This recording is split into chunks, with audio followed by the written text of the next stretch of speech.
जीवन हमेशा अपने सबसे अच्छे स्वरूप में आने से पहले किसी संकट का इंतजार करता है। इसका अर्थ यह है कि जीवन में जब भी कोई संकट आए तो हमें धैर्य बनाए रखना चाहिए, क्योंकि धैर्य के साथ ही संकट का समय व्यतीत किया जा सकता है। जब समस्याएं सुलझने लगती हैं तब अच्छे समय की शुरुआत होने लगती है। इसलिए संकट के समय जल्दबाजी न करें और सोच समझकर आगे बढ़ें। नमस्कार, सुप्रभात। मैं हूं प्रीति सिंह। सबसे पहले एक नजर मुख्य गतिविधियों पर।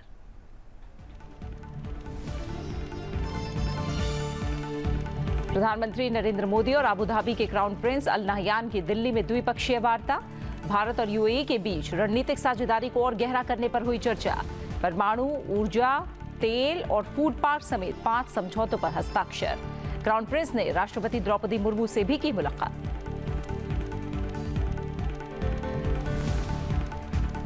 प्रधानमंत्री नरेंद्र मोदी ने लोगों से पद्म पुरस्कारों के लिए और अधिक नामांकन की अपील। नामांकन की अंतिम तिथि 15 सितंबर। प्रधानमंत्री ने कहा, पिछले दशक में सरकार ने जमीनी स्तर के लोगों को पद्म पुरस्कार से सम्मानित किया। पुरस्कार विजेताओं की जीवन यात्रा ने लोगों को किया है प्रेरित।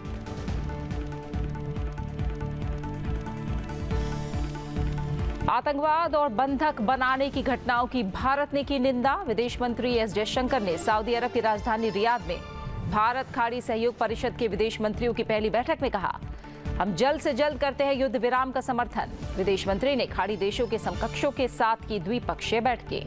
3 देशों की यात्रा के दूसरे चरण में आज पहुंचेंगी जर्मनी।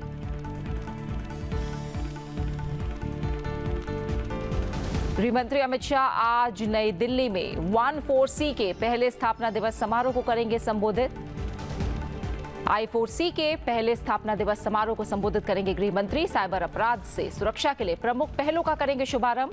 साइबर धोखाधड़ी न्यूनीकरण केंद्र राष्ट्र को होगा समर्पित। समन्वय प्लेटफॉर्म का भी करेंगे शुभारंभ।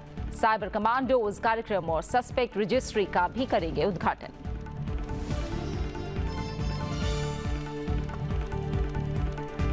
कैंसर की दवाओं पर कम हुई जीएसटी काउंसिल की 54वीं बैठक में लिए गए कई बड़े फैसले। नमकीन पर जीएसटी की दरें 18% से घटाकर 12% की गई। हेल्थ इंश्योरेंस पर जीएसटी की दरें कम करने का फैसला नवंबर में होने वाली अगली बैठक तक के लिए टला।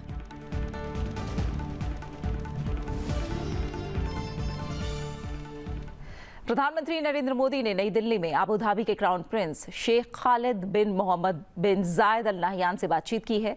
इस मुलाकात के दौरान दोनों नेताओं ने भारत और यूएई के बीच रणनीतिक साझेदारी को और गहरा करने पर चर्चा की। दोनों नेताओं की बातचीत में व्यापार, निवेश, ऊर्जा, प्रौद्योगिकी, शिक्षा और संस्कृति जैसे कई प्रमुख क्षेत्रों पर ध्यान केंद्रित किया गया। क्राउन प्रिंस के दौरे के बीच भारत और अबू धाबी के बीच 5 समझौते हुए हैं। इनमें ज्यादातर समझौते परमाणु ऊर्जा और प्राकृतिक गैस की आपूर्ति को लेकर हुए हैं। विदेश मंत्रालय ने बताया कि इन समझौतों से भारत यूएई के संबंध मजबूत होंगे। विदेश मंत्रालय के मुताबिक एमिरेट्स न्यूक्लियर एनर्जी कंपनी और nuclear power corporation of India limited के बीच बराख परमाणु ऊर्जा संयंत्र के संचालन और रखरखाव को लेकर समझौता हुआ है।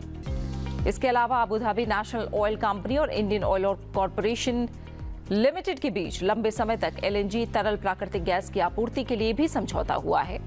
साथ ही एडीएनओसी और India strategic platform reserve limited के बीच एमओयू साइन हुआ है। इसके अलावा ऊर्जा भारत और एडीएनओसी के बीच अबू धाबी ओमशोर ब्लॉक 1 के लिए उत्पादन रियायत समझौता भी हुआ है। साथ ही भारत में फूड पार्क के लिए विकास पर गुजरात सरकार और अबू धाबी विकास होल्डिंग कंपनी PJSC के बीच समझौता हुआ। कल शेख खालिद बिन मोहम्मद बिन जायद अल नहयान अबू धाबी के क्राउन प्रिंस के रूप में अपनी पहली भारत यात्रा पर नई दिल्ली वो पहुंचे थे। भारत और यूएई के बीच ऐतिहासिक रूप से घनिष्ठ मैत्रीपूर्ण संबंध है और हाल के वर्षों में दोनों देशों के बीच रणनीतिक साझेदारी, व्यापार, निवेश, संपर्क, ऊर्जा, टेक्नोलॉजी, शिक्षा और संस्कृति के क्षेत्रों में साझेदारी और ज्यादा मजबूत हुई है। क्राउन प्रिंस की यात्रा से भारत यूएई द्विपक्षीय संबंध मजबूत होंगे और नए उभरते क्षेत्रों में साझेदारी की नई संभावनाएं भी पैदा होंगी।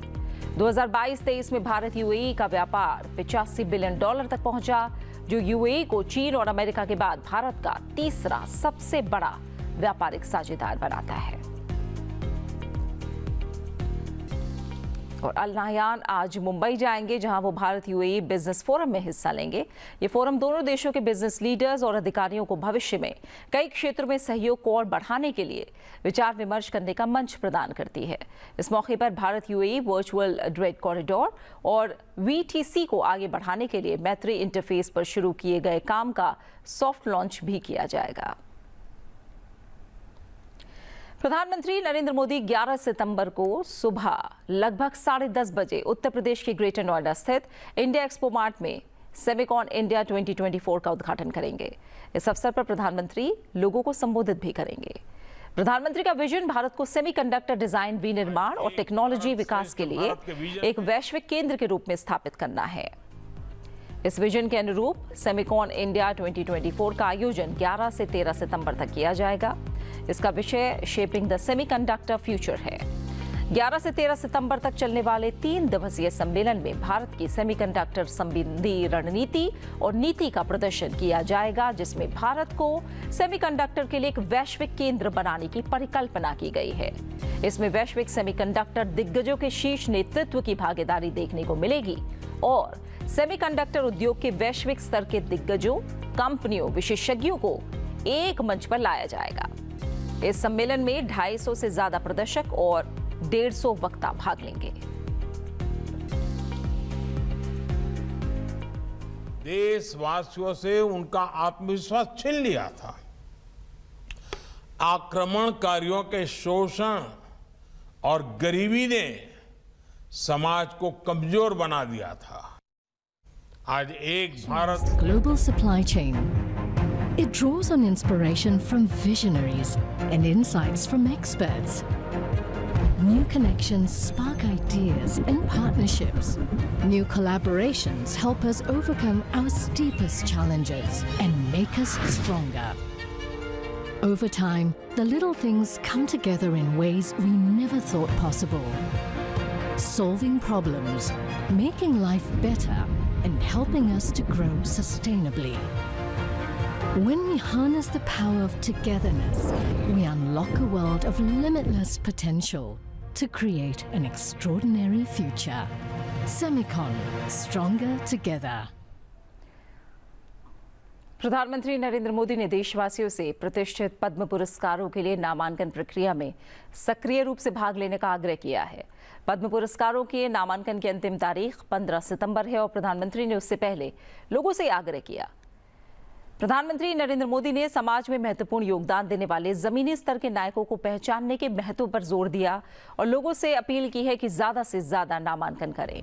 प्रधानमंत्री ने सोशल मीडिया प्लेटफॉर्म एक्स पर अपनी पोस्ट में कहा कि पिछले दशक में हमने अनगिनत जमीनी स्तर के नायकों को पद्म पुरस्कारों से सम्मानित किया है।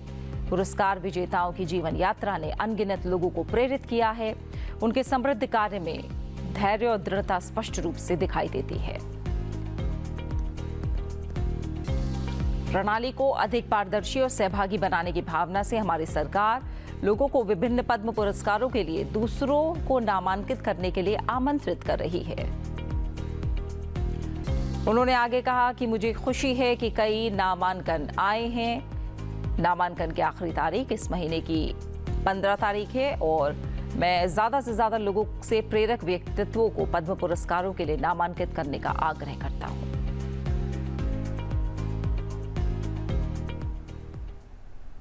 केंद्रीय गृह मंत्री अमित शाह को सर्वसम्मति से दोबारा संसदीय राजभाषा समिति का अध्यक्ष चुना गया है।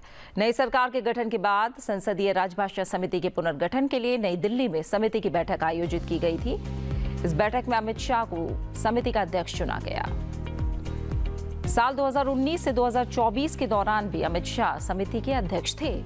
अमित शाह ने सर्वसम्मति से दोबारा अध्यक्ष चुने जाने पर संसदीय राजभाषा समिति के सभी सदस्यों के प्रति आभार जाहिर किया। इस अवसर पर केंद्रीय गृह मंत्री ने कहा कि पिछले 75 वर्षों से हम राजभाषा को आगे बढ़ाने का काम कर रहे हैं, लेकिन पिछले 10 साल में इसके तरीके में थोड़ा परिवर्तन आया। उन्होंने कहा कि के.एम. मुंशी और एन.जी. आयंकर ने बहुत सारे लोगों से विचार विमर्श करके ये तय किया था कि हिंदी को राजभाषा के रूप में स्वीकार करने और इसे सरकारी कामकाज में आगे बढ़ाने के क्रम में किसी भी स्थानीय भाषा के साथ हिंदी की स्पर्धा ना हो। उन्होंने कहा कि प्रधानमंत्री नरेंद्र मोदी के प्रधानमंत्री बनने के बाद पिछले 10 वर्षों में समिति ने लगातार ये प्रयास किया कि हिंदी सभी स्थानीय भाषाओं की सहेली बने और इसकी किसी से कोई स्पर्धा ना हो। उन्होंने कहा कि हमें इस बात का ध्यान रखना चाहिए कि किसी भी स्थानीय भाषा के बोलने वालों के मन में हीन भावना ना आए और हिंदी सामान्य रूप से सर्वसम्मति और सहमति के कामकाज की भाषा के रूप में स्वीकृत हो।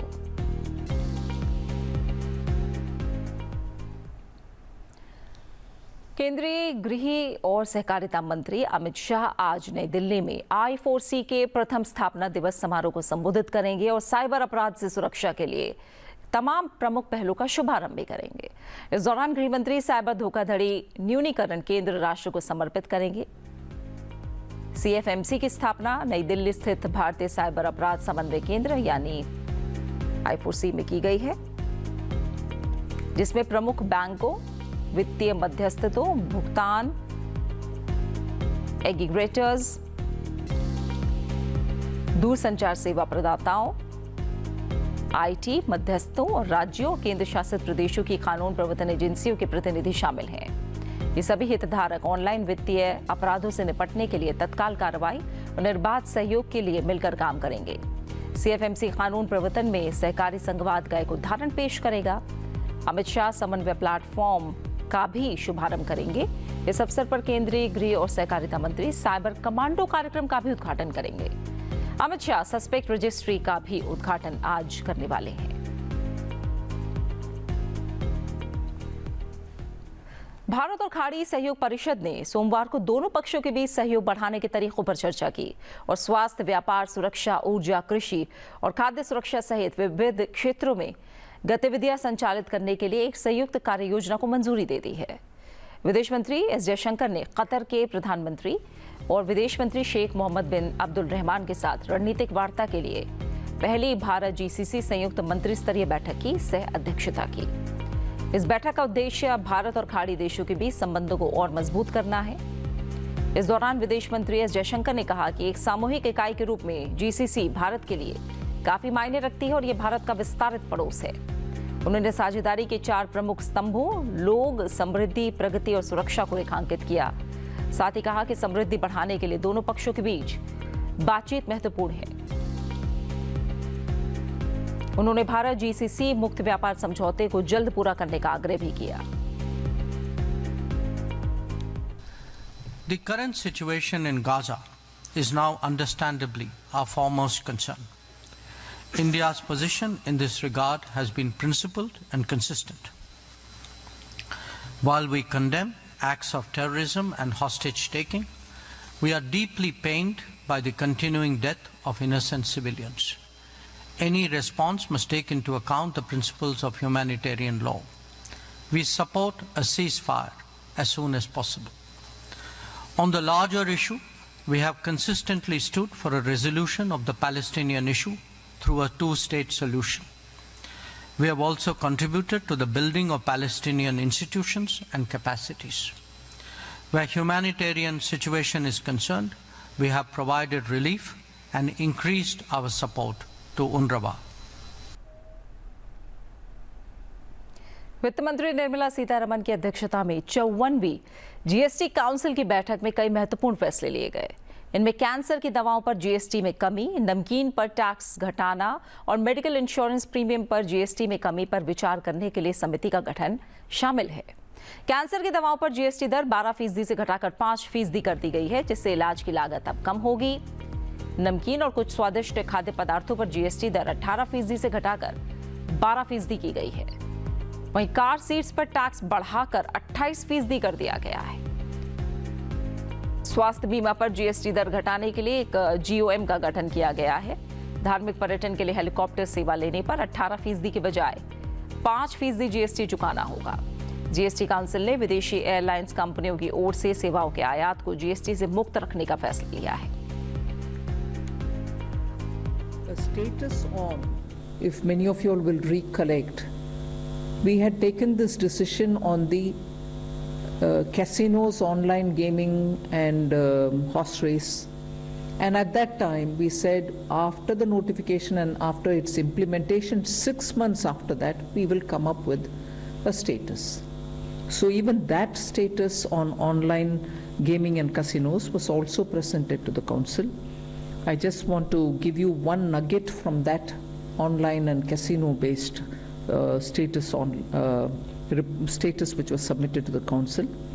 The revenue from online gaming has increased by 412%. That is, it has reached 6,909 crores.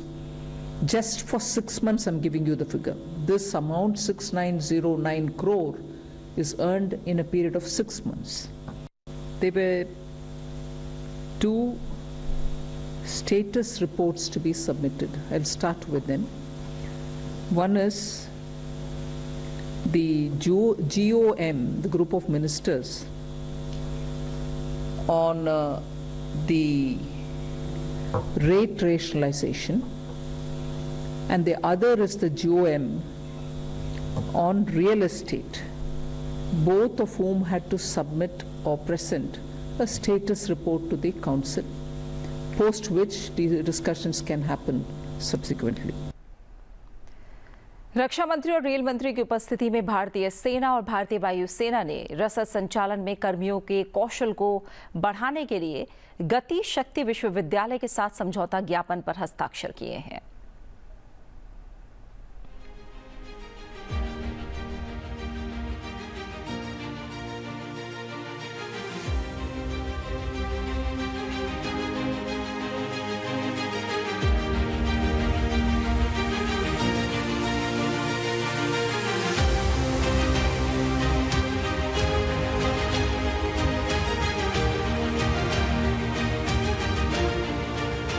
Gati Shakti Vishwavidyalaya is a university which is focused on logistics as a domain. So this will cover aeronautics, this will cover railway, this will cover warehousing, ground logistics and marine sectors to begin with, and then we will focus on getting into the deeper things like submarines. And this is a journey where we really congratulate the Defence Forces for your cooperation. हमारी arm forces और logistics के experts एक साथ मिलकर इस MU के बाद काम करने वाले हैं कि अब लॉजिस्टिक्स सिर्फ एक सपोर्ट फंक्शन नहीं रह गया है, बल्कि मिलिट्री ऑपरेशंस के मामले में तथा नेशनल सिक्योरिटी के मामले में लॉजिस्टिक्स एक इम्पॉर्टेंट फैक्टर के रूप में उभर रहा है। इस एमयू में रियल वर्ल्ड केस स्टडीज के माध्यम से एक्सपीरियंशियल लर्निंग का भी प्राविधान है। गति शक्ति विश्वविद्यालय लॉजिस्टिक एक्सपर्ट्स और मैनेजर्स की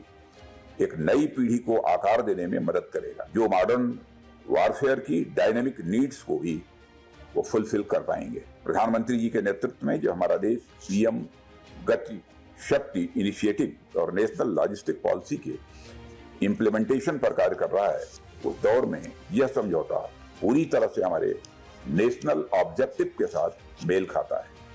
यह एमयू सिर्फ एक फॉर्मल एग्रीमेंट नहीं है, बल्कि ऐसा लॉजिस्टिक सिस्टम बनाने का प्रयास है जो भारत के मिलिट्री ऑपरेशंस और सॉवरेनिटी की भी रक्षा करेगा। पेरिस पैरालंपिक 2024 में भारत ने इतिहास रचते हुए शानदार प्रदर्शन किया है। इस बार भारत ने हर बार का रिकॉर्ड तोड़ते हुए कुल 29 पदकों के साथ टॉप 20 में जगह बनाई है। जाते जाते आपको दिखाते हैं हमारे विशेष एथलीटों की प्रेरणादायक यात्रा। अपना अच्छे से ख्याल रखिए और मुझे दीजिए इजाजत। नमस्कार।